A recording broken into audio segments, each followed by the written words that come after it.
fellow quilters. I'm Susan Smith and I am in the middle of a reality check. Today's reality is that I have just machine bound an entire quilt and realized that I've done it backwards. So for a lot of you that make quilts, you know that you have a choice when the quilt is completed of either sewing on the binding from the front, flipping it around the edge of the quilt and hand stitching it down on the back, or if you want to do 100% machine stitched binding, you will stitch the binding onto the back, roll it around the edge and top stitch it down on the front. And what I've done is stitched it backwards. I stitched my binding first onto the front edge of the quilt, rolled it over the edge and top stitched, but now my top stitching is on the back and my little edge of semi-blind stitching is on the front. This will not do. So I have to undo the whole thing and reapply the binding. So I thought it might be of interest to you because, I don't know, but I'm guessing some of you have occasionally had this experience too and might like to know some easy ways for getting that whole thing undone. So I'll show you my favorite tools and how I make it as painless as possible. Never underestimate the power of a sharp seam ripper. The ones that I use are just Dritz brand, which is very common. You find them on any store shelf, in any craft store, obviously at any sewing store too. They cost, I don't know, $2.50 or $3. I go through a couple of these a year. And I can remember as a kid my mom having the same seam ripper in her treadle sewing machine drawer, I think for my whole childhood. And you pretty well had to shove that thing through every layer of fabric or thread that you were cutting. Not very helpful. A sharp seam ripper is an absolute must when you've got to do any unstitching. Let me show you why. So what's absolutely critical about having the sharp seam ripper is that you want to be able to just slide along under these stitches and cut them. And if your ripper is not sharp enough, you will have to put so much tension on that thread that if your hook happens to get caught in the fabric, you'll cut the fabric. But if you have a sharp enough ripper, and you'll get really used to the feel of this if you have, enough practice like I've had.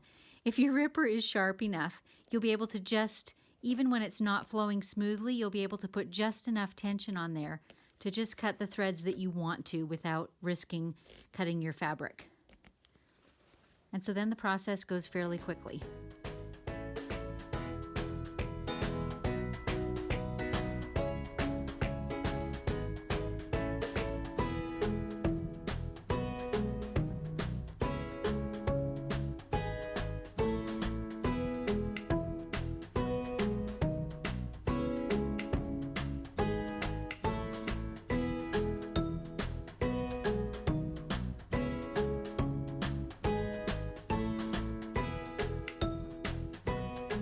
Try different ways. Different fabrics respond a bit differently, so try sometimes with your seam ripper flipped hook side down and sometimes hook side up, just depending on whatever goes more smoothly. Again, it shouldn't take much pressure to cause it to cut. If so, you've probably got a dull ripper and need to invest $2.50 into a new one. Once it's all undone, then the last step is getting all these fuzzy threads out.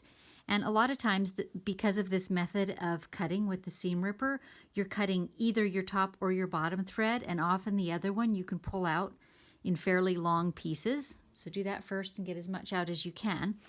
After that, I like to use, try to get this on camera so you can see, I use a loop of packing tape, just like you do when you're, removing pet hair or something. I've just made a loop that runs around my fingers like this.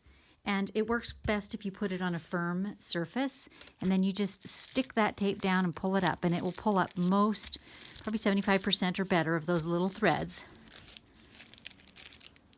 And you can see now I've got a nice clean surface ready to start attaching my binding again. So last but definitely not least, I've gone back and cleaned up all the threads on my actual binding so it's nice and clean too.